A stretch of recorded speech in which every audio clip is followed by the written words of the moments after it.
Oh, fuck off, fuck off, fuck off, fuck off.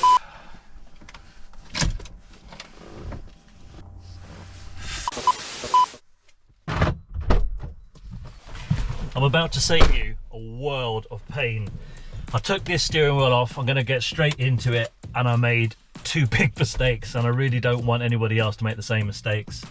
It's easy to do, but like anything, I've always said this, there's a learning curve. In fact, as an engineer, I build trains and I factor in learning curve, because once you've done a job once, guarantee by the second and third time, you're going to be quicker, you're going to know what tools to use, and you're going to avoid the mistakes that you may have made.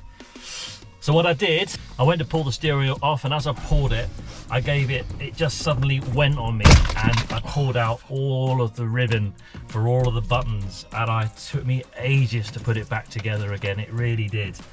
And it's not obvious how you do it. So my advice, I'm going to show you what to do, but I'm going to do it again. I'm going to show you how to remove your steering wheel. So first of all, kind of get it in a straight position. That always helps. So for me at the moment, if I'm driving along straight, it's kind of sitting a few degrees to the right, like this. So obviously I want the steering wheel to sit like this, but I have to correct it and it sits like this. So I'm gonna make sure that I mark the splines where they are on the steering wheel when I take it off, and then I know as a datum that I've got to go backwards anti-clockwise. So either side of the airbag here, and please be very careful because the airbag obviously is connected. There's a tiny little hole, exactly the same place either side. You're going to need a small, something like a small Allen key.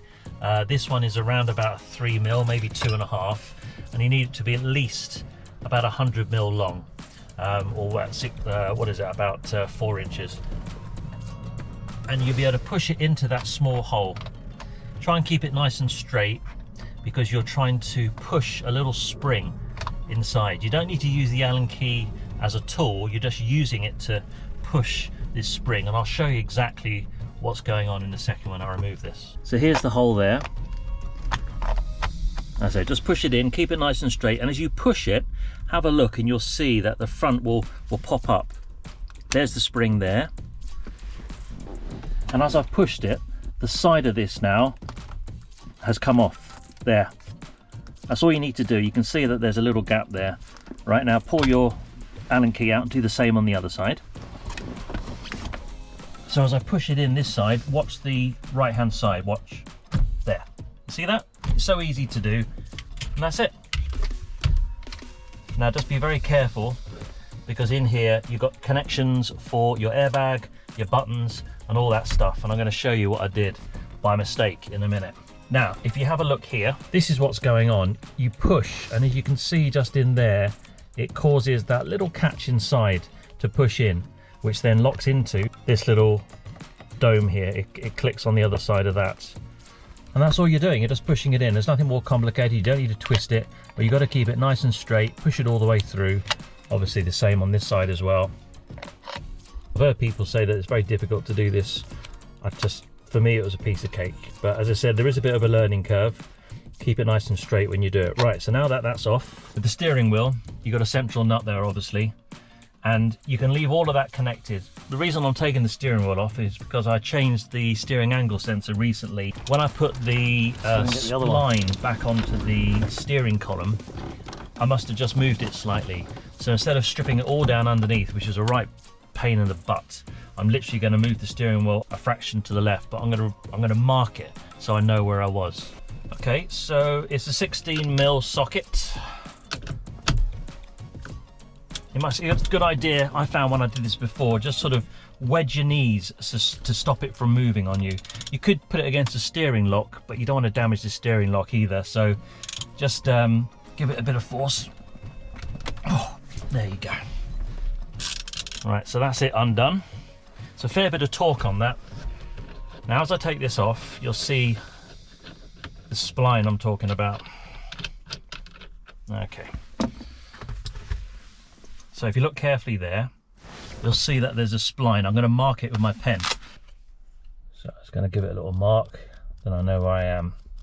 So I want to move this counterclockwise to about there, and then I'll be sitting straight. At the moment the steering wheel It's at the angle that I have to correct it all the time, so I want this to sit straight, so I'm going to turn it counterclockwise. Right, to avoid the pain that I had when I pulled this out and I pulled all the ribbon cables out with me, just do this. Get your hand and use the top of your arms as a lever, and I'll show you what I mean.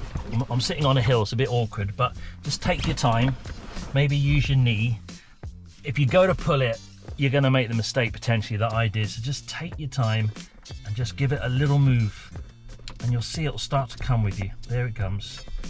You don't want that suddenly to release on you like I did.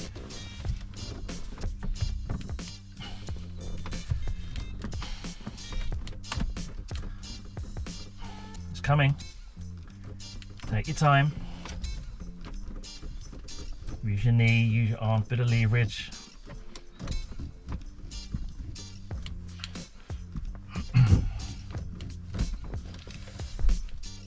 Coming. There we go. Now at that point was where horrible times and I pulled the whole thing off.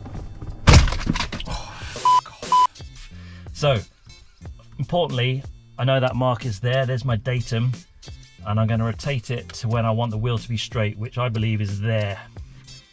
And we go back in again. All right, happy with that. There.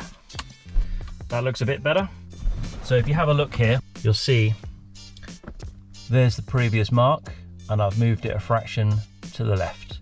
So hopefully now that's just that little bit of alignment that I needed, and the steering wheel will sit nice and straight. Right, make sure that's pushed all the way home. Right, importantly,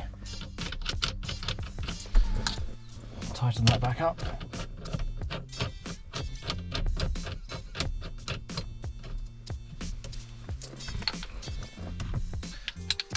And make sure again you try and hold the steering wheel and stop it from moving on you.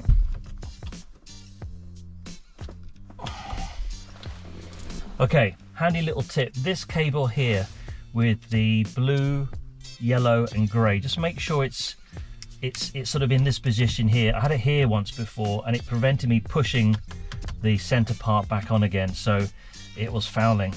So just keep it to the side there in that position, and you'll know you got it right, because as you push this in, it will click into place.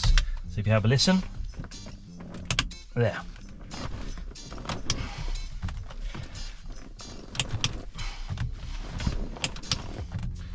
Now that's not clicking in there.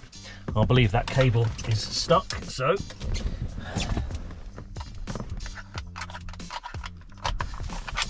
undo it. Okay, make sure it's okay. Hasn't moved. Keep it down the bottom there. Right, let's try that again. That's better. That's better. And it's solid. Give it a pull, and you know you're all good. It's a 5-minute job, but it can be a bloody 2-hour job if you do the mistakes that I did initially. And that's why I do these videos, try and help people, all the grief and pain, save you time and money. But that's all in there now. I'm going to take it for a drive and let's see if she's sitting nice and straight. Easy when you know how, huh? Easy when you know how. Let's move on, 'cause it's time to move on.